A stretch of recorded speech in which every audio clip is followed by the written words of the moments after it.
Chris Grier had his annual pre-draft press conference earlier this week, and some things came up in that press conference that maybe even Chris Grier wasn't sure was going to come up.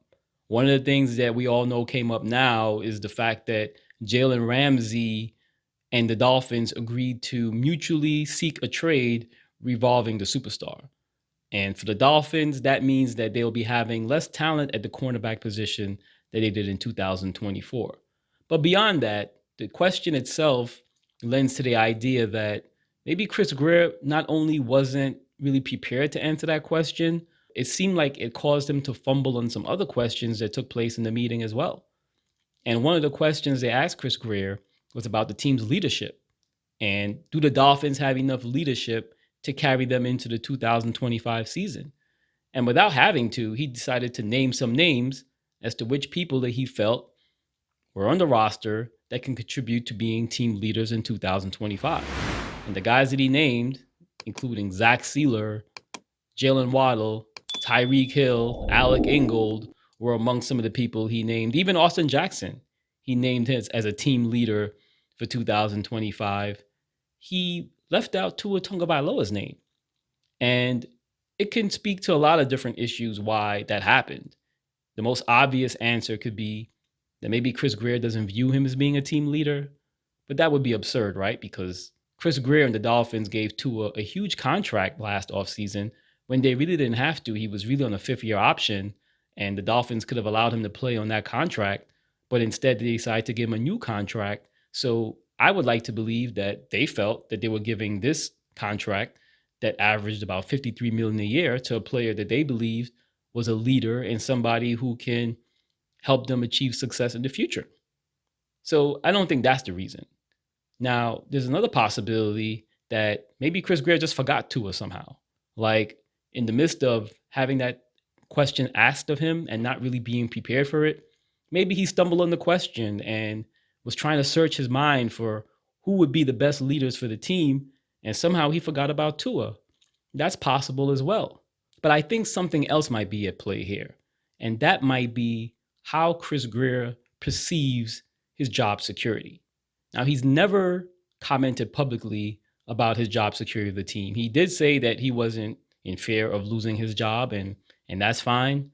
But I think Chris Grier might be feeling the heat for the first time in his career as a Miami Dolphins GM. And the reason why I say that is when you add up all of the things that happened in the last couple of seasons, particularly the injuries to Tua, the lack of a backup quarterback who can help the team in the event that Tua got injured, now the defection of all these older players, the veteran players, team leaders. Now you have Tyreek Hill, which has always been a problem off of the field when it comes to the Dolphins. He's been pretty good on the field outside of 2024, but for the most part, he's been good on the field. But off the field is a completely different story, and not the kind of guy that you would say is a team leader as well. So Chris Grier has to answer for a lot of this. And when you look at particularly the contracts given out in 2024, you have the Jalen Ramsey contract extension that they didn't have to give out. That contract extension looks terrible given the fact that the Dolphins and Jalen Ramsey are now coming to a mutual agreement to be traded. Then you have the contract with Tyreek Hill. They gave him an extension again when they didn't really have to. He was on the contract for a couple of more seasons, but they gave him the extension. They gave him some more guaranteed money, and now he's dealing with some more off the field issues. Everything from, domestic issues to quitting on the team to being detained by the police before the game. A lot of things happen off the field with Tyreek Hill that the Dolphins have to manage. Now there's a question as to whether Tyreek Hill will be back in 2025. And even though I think the likelihood is that he'll be back, the Dolphins would have a lot to lose on and off the field if Tyreek Hill doesn't return in 2025. It still makes both those contracts with Jalen Ramsey and Tyreek Hill both questionable. Then when you add the third contract with Tua Tagovailoa getting all that guaranteed money, and he had issues with injuries in the past before getting that new contract. Now that he has a new contract, he sustained yet another injury in which the team told him that he needed to protect himself. And even having the injury to his head early, he had that concussion in week 2 versus the Buffalo Bills. And then he came back from that concussion. He was still trying to make tackles head first in order to bring down a defender after creating a turnover. So Tua himself hasn't really shown the type of leadership on the field that you would expect a guy who's being heavily compensated. Now, Tua is a great guy. It seems like team players really look up to him. In Alabama, it seemed like he had a good reputation for being a leader. So I'm not questioning his personal integrity, but his decision making when on the field during the heat of battle and whether he can make the correct judgments to keep himself available for when his team needs him, that's the mark of a good leader. A good leader has to understand, especially at the quarterback position, that availability is probably your biggest asset. And everybody wants to look at all these statistics and all these things that the quarterback does. And listen, those things are very important. The quarterback has to produce when he's on the field, but he can't produce on the field if he's not on the field. So availability has to be paramount when it comes to the quarterback and his leadership. And Tua Tagovailoa has to do a better job of being available, and that means protecting himself on the field. But I think Tua knows that. Chris Grier definitely mentioned it publicly that Tua has to do a better job of keeping himself healthy and keeping himself available for games. And you're kind of seeing now between the contracts and the defections and everything else that's gone on since last offseason to this, maybe Chris Grier is finally feeling the heat.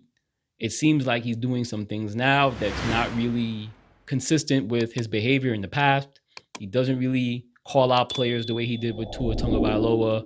He hasn't really called out players like he did with Tyreek Hill, basically saying that he feels like Tyreek Hill is getting back on the path to being a leader.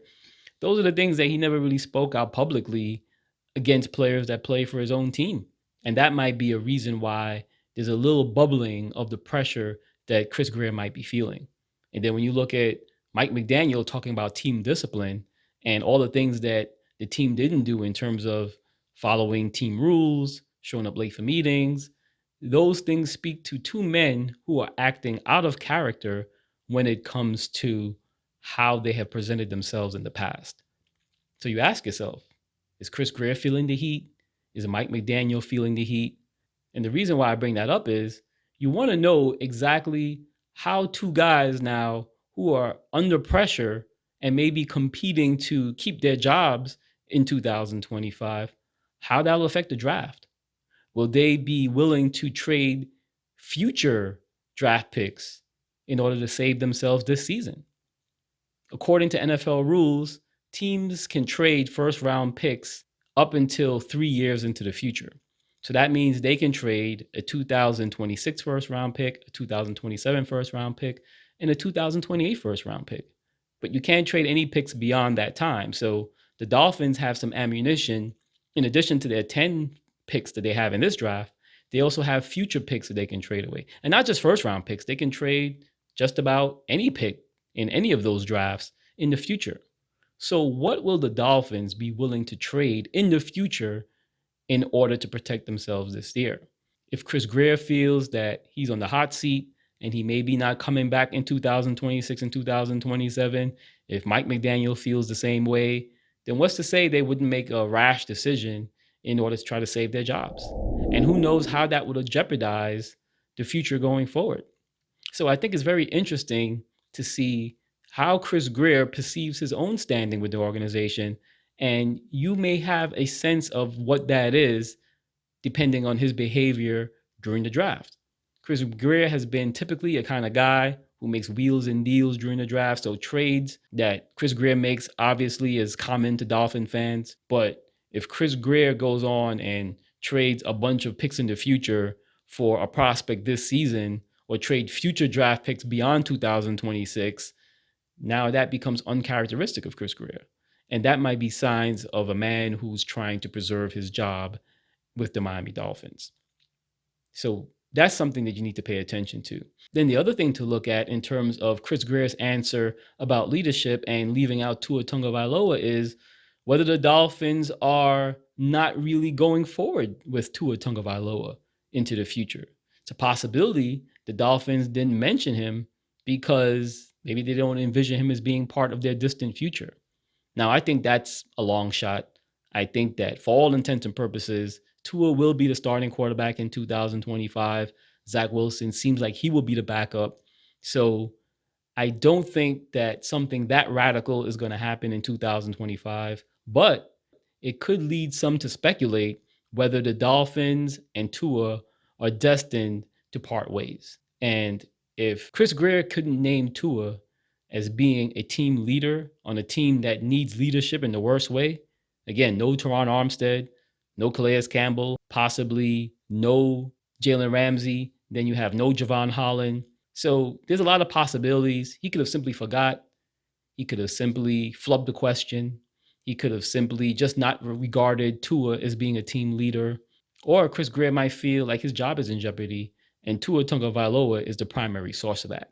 So it'll be interesting to pay attention to Chris Grier's draft moves because they may inform us of how Chris Grier perceives his tenure with the Miami Dolphins. If he has job security, so be it. He'll basically treat the draft the way he normally does. So that's it for this video. If you like this video, hit the like button and hit the subscribe button to get all the latest content. And leave a comment in the section below. And as always, I'll see you in the next video.